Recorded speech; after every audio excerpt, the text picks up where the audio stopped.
ಮಾಡಲಿಕ್ಕೆ ಯಾವುದೋ ಕಾರಣ ಬೇಕಾಗಿಲ್ಲ. ಅವರು ಎಲ್ಲವನ್ನೂ ಮಾಡ್ತಾರೆ. ಯಾಕಂತಂದರೆ ಬರೀ ಈಗ ಅಷ್ಟಕ್ಕೆ ಮಾತ್ರ ಅವರು ಸೀಮಿತ ಆಗಿದೆ. ಇದರಲ್ಲಿ ತಪ್ಪೇನಿದೆ? ಪೆಟ್ರೋಲ್ ಡೀಸೆಲ್ನ ಕೊರತೆ ಆಗ್ತಾ ಇದೆ. ಹೊರದೇಶದಲ್ಲಿ ಇವತ್ತು ನಾವು ಹೊರದೇಶದ ಮೇಲೆ ತೈಲಗಳಾದ ಹಾಗಾಗಿ ನಾವು ಅವರ ಮೇಲೆ ಆಶ್ರಯ ಹಚ್ಕೊಂಡಿದ್ದೇವೆ. ಅಲ್ಲಿ ಕೊರತೆ ಆದಾಗ, ಬೆಲೆ ಹೆಚ್ಚಾದಾಗ ಇಂಥವುಗಳನ್ನು ಕಡಿಮೆ ಮಾಡಬೇಕು. ಇವತ್ತು ವೆಹಿಕಲ್ಗಳು ಇವಿ ಬರ್ತಾ ಇರೋದು ಯಾಕೆ? ಇವೆಲ್ಲವನ್ನು ಕೊರತೆನ ನೀಗಿಸ್ಲಿಕ್ಕೆ. ಆಮೇಲೆ ಚಿನ್ನದ ಬೆಲೆ ಯಾವ ಕಾಲಕ್ಕೆ ಹೆಚ್ಚಾಗ್ತದೋ ಕಡಿಮೆ ಆಗ್ತದೋ ಯಾರಿಗೂ ಗೊತ್ತಿಲ್ಲ. ನಾಳೆ ದಿವಸ ನೀವು ಹೆಚ್ಚಿನ ಚಿನ್ನವನ್ನು ತೆಗೆದು ಇಟ್ಕೊಂಡಿರ್ತೀರಿ ಅಂತ ಇಟ್ಕೊಳ್ಳಿ, ನಿಮ್ಮ ಭರವಸೆ ಏನು? ಮತ್ತಷ್ಟು ಹೆಚ್ಚಬಹುದು ಅದರ ಬೆಲೆಗಳು ಅಂತ. ತಕ್ಷಣಕ್ಕೆ ಇವತ್ತು ಲಕ್ಷಾಂತರ ರೂಪಾಯಿ ಇರತಕ್ಕಂಥ ಬೆಲೆ ನಾಳೆ ಸಾವಿರಗಳಿಗೆ ಬಂದುಬಿಟ್ರೆ ಆಗ ನಿಮ್ಮ ಪರಿಸ್ಥಿತಿ, ಹಣ ಕಳ್ಕೊಳ್ತೀರಲ್ವಾ? ಈ ಕಾರಣಗಳಿಂದ ಇಂಥ ವಿಚಾರಗಳಲ್ಲಿ ಎಚ್ಚರಿಕೆಯನ್ನು ಕೊಡ್ತಕ್ಕಂಥದ್ದು ಒಬ್ಬ ದೇಶದ ಪ್ರಧಾನಮಂತ್ರಿಯಾಗಿ ಜವಾಬ್ದಾರಿಯ ಮಾತುಗಳನ್ನು ಅವರು ಆಡಿದ್ದಾರೆ. ನೀವು ಜವಾಬ್ದಾರಿಯ ಮಾತುಗಳನ್ನು ಬೇಜವಾಬ್ದಾರಿತನದಿಂದ ನೀವು ವರ್ತನೆ ಮಾಡಿ ಅದನ್ನು ವಿರೋಧಿಸೋದಾದ್ರೆ ಅದಕ್ಕೆ ಜನರು ಉತ್ತರ ಕೊಡ್ತಾರೆ. ಪ್ರಧಾನಮಂತ್ರಿಗಳು ಅದನ್ನು ಉತ್ತರ ಕೊಡಬೇಕಾಗಿಲ್ಲ. ಆದರೆ ಇಂಥ ಕ್ಷುಲ್ಲಕ ವಿಷಯಗಳಿಗೆ, ಕಾಂಗ್ರೆಸ್ನವರ ಹೇಳಿಕೆಗಳಿಗೆ ನಾವು ಕೂಡ ಉತ್ತರ ಕೊಡಬೇಕಾಗಿಲ್ಲ.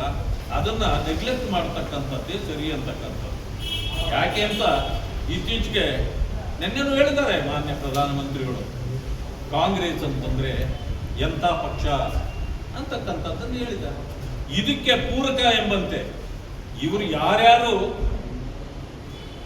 ಕಾಂಗ್ರೆಸ್ನವರು, ಇಂಡಿಯನ್ ಯೂನಿಯನ್ ಮುಸ್ಲಿಂ ಲೀಗ್ನವರು, ಆಮೇಲೆ CPI, ಎರಡು ಕಮ್ಯುನಿಸ್ಟ್ ಗ್ರೂಪ್ಗಳು, CVK, ಇವರೆಲ್ಲರೂ ಇವತ್ತಿನ ತಮಿಳುನಾಡಿನಲ್ಲಿ ವಿಜಯ್ ಅವರಿಗೆ, TVKಗೆ ಯಾರ್ಯಾರು ಬೆಂಬಲ ಸೂಚಿಸಿದಾರೋ ಈಗ ಅವರೆಲ್ಲ ಜಾತ್ಯತೀತರು.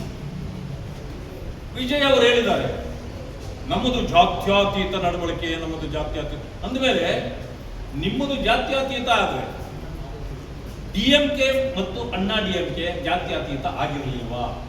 ಈಗ ಪ್ರಶ್ನೆ ಬರ್ತದೆ. ಮಾನ್ಯ ರಾಹುಲ್ ಗಾಂಧಿ ಅವರು DMK ಜೊತೆಯಲ್ಲಿ ಸೀಟ್ ಅಡ್ಜಸ್ಟ್ ಮಾಡಿಕೊಂಡು ಒಂದು ದಿವಸವೂ ಕೂಡ ಅವ್ರ ಜೊತೆಯಲ್ಲಿರಲಿಲ್ಲ. ಇದ್ದಕ್ಕಿದ್ದಾಗಿ 5 ಜನ ಗೆದ್ದವ್ರನ್ನ ರಾತ್ರೋರಾತ್ರಿ ಓಡಿಸಿ ನೀವು ಅಲ್ಲಿ ವಿಜಯ್ ಜೊತೆಯಲ್ಲಿ ಸೇರಿಸಿದ್ರಲ್ಲ, ಅದಕ್ಕೆ ಕಾಂಗ್ರೆಸ್ಸು ಕೃತಜ್ಞತೆ ಇಲ್ಲದ ಕಾಂಗ್ರೆಸ್ಸು ನಮ್ಮ ಜೊತೆಯಲ್ಲಿ ಇಷ್ಟು ದೀರ್ಘಕಾಲ ನಮ್ಮ ಜೊತೆಯಲ್ಲಿದ್ದು ಕೃತಜ್ಞತೆಯನ್ನೂ ಹೇಳಿದೆ. ನಮ್ಮ ಸಪೋರ್ಟ್ ಅಲ್ಲಿ 5 ಸೀಟ್ ಗೆದ್ದಿರೋದು ಅಂತ ಹೇಳಿದ್ದಾರೆ. ಇದು ನಿಮ್ಮ ಸ್ವಂತ ಗೆಲುವಲ್ಲ, ಅದು ನನ್ನ ಇನ್ಫ್ಲೂಯೆನ್ಸ್ ಅಲ್ಲಿ ನೀವು ಗೆದ್ದಿದ್ದು. ಈಗ ನಮಗೆ ಕೈ ಕೊಟ್ಟು ನೀವು ಅಲ್ಲಿ ಓಡೋಗಿದ್ದೀರಿ. ನಿಮ್ಮ ಕೈ ಸಿಂಬಲ್ಲು ನಮ್ಮ ಜೊತೆಯಲ್ಲಿ ಯಾವತ್ತು ಕೈಗೆ ಕೈ ಮಿಲಾಯಿಸಿ ಇರ್ತೀರಿ ಅಂತ ನಾನು ಅಂದ್ಕೊಂಡಿದ್ದೆ. ಆದರೆ ಒಂದು ಕೈಯಲ್ಲಿ ನೀವು ಚೂರಿ ಇಟ್ಕೊಂಡಿದ್ರಿ ಅಂತ ನನಗೆ ಗೊತ್ತೇ ಇರಲಿಲ್ಲ ಅನ್ನೋ ಮಾತನ್ನ ಸ್ಟಾಲಿನ್ ಅವರು ಹೇಳಿದ್ದಾರೆ. ಇದಕ್ಕೆ ಉತ್ತರ ಕೊಡ್ತಾರೆ ಕಾಂಗ್ರೆಸ್ನವರೀಗ? ಅಂದ್ರೆ ಚೂರಿ ಹಾಕೋ ಕಾಂಗ್ರೆಸ್ ಹಿಂದಿನಿಂದ ಅಂತಕ್ಕಂಥ ಮಾತನ್ನು ಅವರು ಹೇಳಿದ್ದಾರೆ. ಈಗ ಇವರು ಯಾರ್ಯಾರು ಸಪೋರ್ಟ್ ಕೊಟ್ಟಿದ್ದಾರೋ ಅವರೆಲ್ಲ ಈಗ ಅವ್ರ ಜೊತೆಯಲ್ಲೇ ಇದ್ದವರು, DMK ಜೊತೆಯಲ್ಲಿ. ಆಗ ಅವರು ವಿಜಯ್ ಅವರಿಗೆ ಜಾತ್ಯತೀತರು ಅಂತ ಅವಾಗ ಕನಸಿರ್ಲಿಲ್ಲ. ಈಗ ಅವರು ಜಾತ್ಯತೀತರಾಗ್ತಾರ. ಅಂದಮೇಲೆ ಜಾತಿವಾದಿಗಳು ಬಂದರು ನಿಮಗೆ ಕೈ ಜೋಡಿಸಿದ್ದಾರೆ ಅಂತಂದ್ರೆ ನೀವು ಜಾತಿವಾದಿಗಳೇ. ಇದನ್ನ ಬಹಳ ಸ್ಪಷ್ಟವಾಗಿ ಜನ ಇವತ್ತು ಮಾತಾಡಲಿಕ್ಕೆ ಪ್ರಾರಂಭ ಮಾಡಿದ್ದಾರೆ.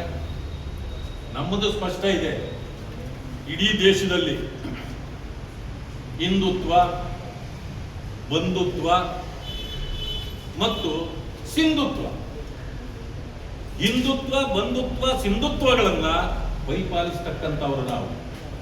ಹಿಂದುತ್ವ ನಮ್ಮ ಅಸ್ಮಿತೆ, ನಾವು ಅದನ್ನು ಬಿಟ್ಕೊಡೋ ಪ್ರಶ್ನೆನೇ ಇಲ್ಲ. ಈ ದೇಶವನ್ನ ನಾವು ಹಿಂದೂ ರಾಷ್ಟ್ರವಾಗಿಯೇ ನೋಡ್ತೇವೆ.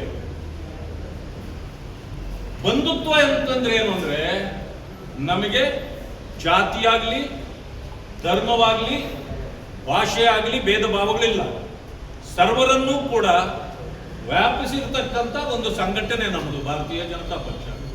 ಅದಕ್ಕೆ ಸಬ್ಕಾ ಸಾಥ್, ಸಬ್ಕಾ ವಿಕಾಸ್, ಸಬ್ಕಾ ವಿಶ್ವಾಸ ಅಂತಕ್ಕಂಥ ಮಾತನ್ನ ಪದೇ ಪದೇ ಪ್ರಧಾನಮಂತ್ರಿಗಳು ಇನ್ನಷ್ಟು ಹೆಚ್ಚಿನ ಮಾಹಿತಿಗಾಗಿ ಫಾಲೋ ಮಾಡಿ ಬ್ರಿಗೇಡ್ ನ್ಯೂಸ್ ಕನ್ನಡ.